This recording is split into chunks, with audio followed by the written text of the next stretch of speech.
Oh yeah. What's up, guys? Welcome back onto my YouTube channel. My name is Joseph Malika. So, guys, today we are going to watch a video from Ibrahim Traore, President of Burkina Faso, a young leader, a leader who is determined, a leader who has come up to unite the people of Burkina Faso, a leader who has come up to create better infrastructure, a leader who has come up to give Burkina Faso a better look. As you know, Burkina Faso have been on fights every now and then, but Ibrahim Traore has come up saying no fights. It's now time to unite and make Burkina Faso a best country into the African continent. He is calling up all leaders to unite and make better lives for its people. And he is urging them also not to engage into corruption. Let the leaders use their resources into their countries to make better future of their people. So guys, watch this video up to the end and I'll back with more comments.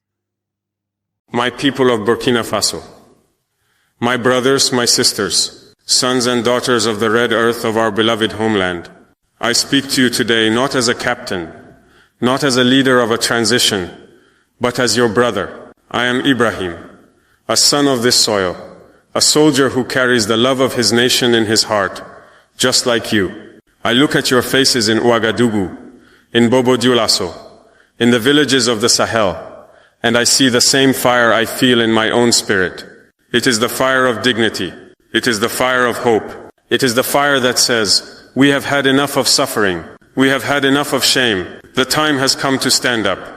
For too long, others have told our story for us. From their comfortable offices in Paris, in Washington, in London, they have written about us. They have made films about us. They have broadcast news about us. And what is the story they tell? It is a story of poverty, a story of hunger, a story of violence, a story of a people who cannot help themselves, a people who must always hold out their hands and beg. They call me names. They call me a young military hunter. They brand me as a dangerous radical. They serve me up to the world as an anti-Western dictator. They want you to be afraid of me, because they are afraid of you. They are afraid of a people united. They are afraid of a people who have decided to be the masters of their own destiny. They want us to believe that we are nothing without them. They want us to believe that our only future is to accept their loans, their aid, their lessons on how to live. They give us crumbs from the table of our own wealth and tell us to be grateful. They dig the gold from under our feet, take the riches from our land, and in return they give us reports and studies about our own poverty. This is the greatest insult. It is a colonialism that has not ended. It has only changed its clothes. It wears a suit and tie now. It speaks the language of diplomacy and international finance, but its goal is the same: to keep Africa weak, to keep Africa dependent, to keep Africa in chains. But I say to you today, my people, the time for chains is over. The time for begging is over. The time for listening to their stories about us is over. Now we will write our own story. We will build our own future. We will use our own hands, our own minds, and our own resources to forge a new Burkina Faso. A Burkina Faso that stands on its own 2 feet, proud and free. A Burkina Faso for the Burkinabe. This is not a dream. This is not a promise for a distant future. This is our work, and our work begins now. The world is watching, and we will show them what the sons and daughters of the land of the incorruptible people can do.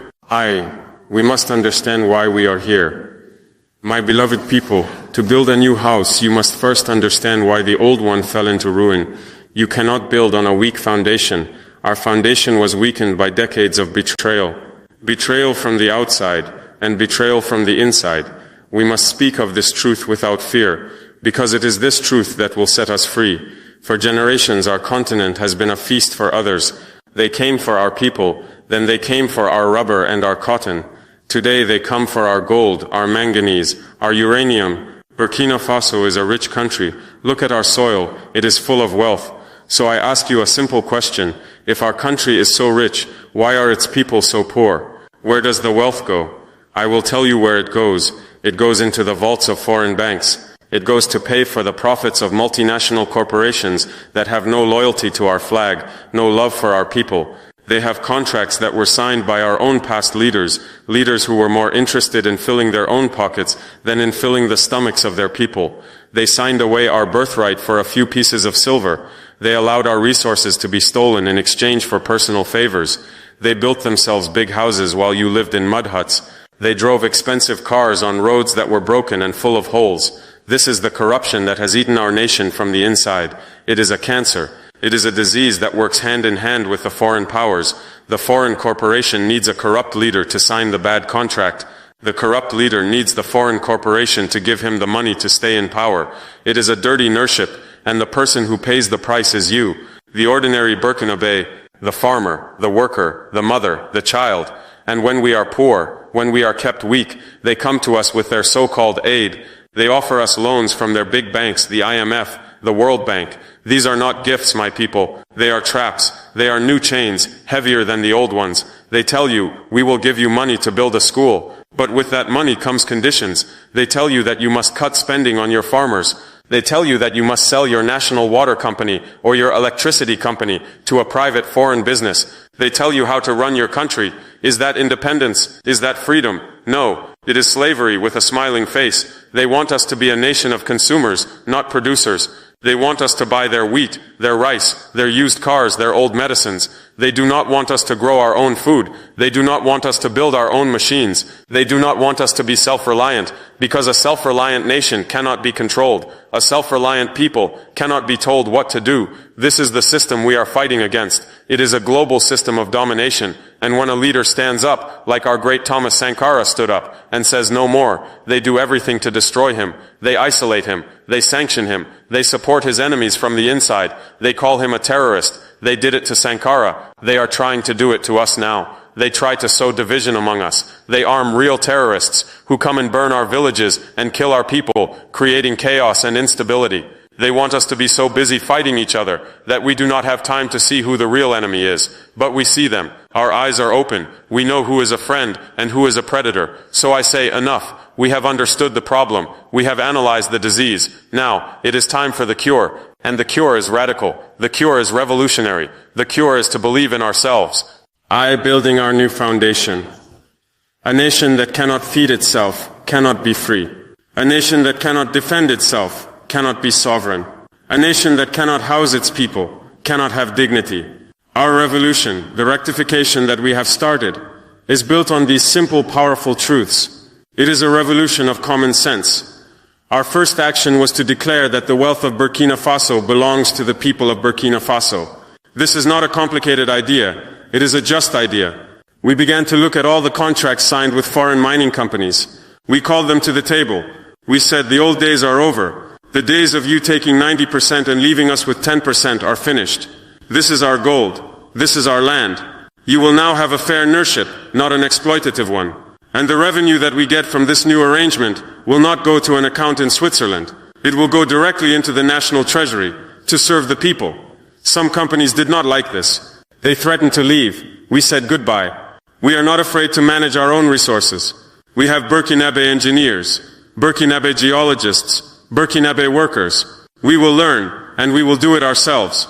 It is better to have a smaller profit that is 100% ours, than to have a large profit that is 90% someone else's. This is resource nationalism. It is not about hating foreigners. It is about loving ourselves. It is about loving our country. Our second action was to wage a total war on corruption. I made it clear from day one, the time of impunity is over. The state's money is sacred. It is the people's money. Any official, any minister, any soldier who is caught stealing from the people will face the full force of the law. We have cut the wasteful spending. No more fleets of luxury cars for government ministers. They will drive simple cars, like the people. No more unnecessary foreign trips. Our work is here, in Burkina Faso, with our people. We have audited the state's finances, and we have found where the money was leaking. We have sealed those leaks. That money that was once stolen is now the money we will use to build our nation. Our third action, and the most important, is to rely on our own strength. That means you, the people. A revolution is not carried by one man. It is carried by 22 million people. We have launched a national effort for agricultural production so that we can feed ourselves. We must grow what we eat and eat what we grow. We must end the shame of importing rice and corn when we have fertile land. I see our farmers working with new energy because they know the nation is behind them. We have mobilized our youth. The youth of Burkina Faso are our greatest resource. They are not a problem to be solved. They are the solution to all our problems. We are creating programs not of empty talk, but of practical action, training them in construction, in modern agriculture, in technology. We have also called upon them to defend the homeland. The Volunteers for the Defense of the Fatherland, VDP, are a symbol of this new spirit. They are citizens, farmers, teachers, who have taken up arms alongside our army to protect their communities from terrorists. They are fighting for their own land, for their own families. This is the definition of patriotism. A patriot is one who builds and defends. This is our new foundation: sovereignty over our resources, integrity in our governance, and popular mobilization of all our people. It is on this strong foundation that we can now dare to build something truly magnificent, something that will show the world who we are. The City of Hope, our great national project.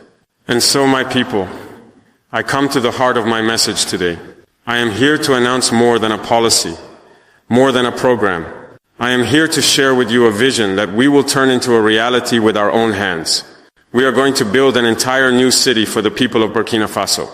This is not a project on paper. This is not a politician's empty promise during an election. This is a sacred commitment from your leadership to you. We will construct from the ground up 50,000 brand new homes. Let me repeat that so the world can hear it. 50,000 homes. And these homes will be given to the people. Not sold, not rented, given. They will be a gift from the nation to its citizens who are most in need. This is the boldest act of social justice in the history of our country. Who will live in this new city? This city will be for the thousands of our people who have been displaced by terrorism. People who have lost everything. We will give them back a home and with it their dignity. This city will be for our poor families in the overcrowded cells of our existing cities, living in conditions that are not worthy of human beings. This city will be for our young families who have no hope of ever owning a home. It will be for our brave soldiers and their families as a thank you from a grateful nation. It will be for our teachers, our nurses, our farmers. It will be a city for the working people, the backbone of Burkina Faso. But what is a city? A city is not just a collection of houses. A city is a community. It is a place to live, to work, to learn, to dream. So we are not just building rows of concrete boxes. We are building a living, breathing urban center designed for the well-being of our people. Let me describe this city to you. We will call it La Cité de la Dignité, the city of dignity. The homes themselves will be built using local materials as much as possible. We will use our own laterite, the red brick of our land, to build these houses. They will be designed to be cool in our hot climate. They will be sustainable. Each neighborhood will have its own source of clean water. We will not build a city where people have to walk for miles to fetch water. Water is life, and it will flow in this new city. We will power this city with the sun. We will build large solar power grids to provide clean and reliable electricity to every single home. We are a country of the Sahel. The sun is our greatest natural gift. Let us use it to power our future. In the center of this city of dignity, we will not build a giant presidential palace. We will build a large public library and a vocational training center. We will build schools, many schools, so that every child has a place to learn. And in these schools, they will learn our true history, the history of Africa, the history of resistance and glory. They will learn to be proud of who they are. We will build clinics and a central hospital with a special focus on maternal and child care. No woman should die giving life. No child should die from a preventable disease. This is our solemn promise. We will create large zones for community farming right inside the city. Every family will have the opportunity to have a small plot of land to grow their own vegetables. This will fight hunger and create a green, beautiful city. We will build public markets where these families and farmers from the surrounding regions can sell their produce directly without middlemen who cheat them. And for our youth, we will build tech hubs and workshops, places where they can learn coding, computer skills, how to repair solar panels, how to build machines. We want to unleash the genius of our young people. We will give them the tools to innovate and create jobs for themselves and for others. Now you will ask the important question: how will we pay for this? The Western experts will say it is impossible. They will say a poor country like Burkina Faso cannot do this. But it is possible, because we have changed the rules of the game. Here is how we will finance it. First, the money comes from our mines. The new fair share of our gold revenue, that once went to foreign shareholders, will now go into a national building fund. Second, the money comes from our fight against corruption. Every franc that we save from wasteful government spending, every franc that we recover from corrupt officials, will go directly into this fund. Third, it will come from our own people. This project will employ thousands of Burkinabe. Our own architects will design the city. Our own engineers will oversee the construction. Our own masons, carpenters, electricians, and plumbers will build it. The money we spend will circulate here, within our own economy, making our own people prosperous. It is a cycle of national empowerment. This is our answer to those who say we need their aid. We do not need aid that comes with strings attached. We need control of our own resources. We need to stop the thieves in our own house. When you do that, you find that you have all the money you need to develop your country. This city will be a monument to that truth. It will be a lesson to the world. IV, our message to Africa and the world. This project, this city of dignity, is bigger than Burkina Faso. It is a symbol for all of Africa. It is a message of hope. To my young brothers and sisters in Mali, in Niger, in Guinea, in all of Africa, I want you to watch us. I want you to see what is happening here. Do not listen to the voices that tell you it is impossible. Do not accept the future that others have planned for you. A future of being a security guard for foreign interests. A future of being a consumer of their products. You are the sons and daughters of kings and queens, of great empires, of brilliant civilizations. The spirit of your ancestors lives in you. Rise up and take control of your destiny. Demand that your resources serve your people first. Refuse to be a beggar on your own land. Start building. Start creating. The future of Africa is in your hands, not in the hands of the IMF or the World Bank. To the leaders of Africa, I say, let us unite. Let us cooperate. The alliance of Sahel states between Burkina Faso, Mali, and Niger is just the beginning. Our strength is in our unity. If we trade with each other, if we build infrastructure together, if we defend each other, we will be invincible. Let us stop going to Paris and Washington to beg. Let us come to Bamako, to Niamey, to Ouagadougou to plan. Let us create an Africa for Africans. And to the Western powers who watch us with suspicion, who call me radical, I will speak to you directly. We do not seek to be your enemy. We seek to be your equal. We demand respect. For decades you have spoken to us of democracy. But what is this democracy where the people vote every 5 years but they remain poor every single day? What is this democracy where foreign corporations have more power than the elected government? We are building a new kind of democracy. The democracy of the people's needs is a roof over every head, not democracy. Is clean water for every child, not democracy. Is a school for every village, not democracy. Is food on every table, not democracy. This is the democracy we are interested in. The democracy of life. The democracy of dignity. So do not send us your lecturers. Send us nerds who want a fair deal. Do not send us your soldiers to fight terror, when that terror often grows from the poverty your system creates. Help us to build our own strength, to defend ourselves. Do not criticize us for taking back our resources. Ask yourselves why you felt you had the right to them in the first place. We are a sovereign nation. We will work with anyone who respects us. But we will never again be anyone's servant. The time for that is gone forever. This city of 50,000 homes is our declaration of independence, written not on paper but in brick and mortar, on the sacred soil of Africa. Conclusion. The work begins. My people of Burkina Faso, I have laid out the vision before you. It is ambitious. It is bold. Many will say it is impossible. But nothing is impossible for a people who are united and determined. The road ahead will not be easy. Building a city is hard work. Rebuilding a nation is even harder. We will face obstacles. Our enemies will try to stop us. They will try to discourage us. They will try to divide us. But we must not falter. We must remain united as one people with one goal. From this day forward, let every Burkinabe be a builder. The farmer who grows the food for the workers is a builder. The woman who carries the water is a builder. The teacher who educates the children of the builders is a builder. The soldier who protects the construction site is a builder. This is a national mission for every single one of us. This city of dignity will be a living monument to our struggle and our victory. When your children and your grandchildren walk its streets, they will not see the charity of a foreign NGO. They will see the work of their parents' and grandparents' hands. They will touch the walls and feel the strength of their own people. They will know with certainty that they come from a nation of proud, capable, and free people. Let us pick up our tools. Let us begin the work. Let us sweat together, work together, and build together. For our ancestors who dreamed of this day, for ourselves who deserve this dignity, and for our children who will inherit the future we build, the dawn is breaking over Burkina Faso. A new day has come.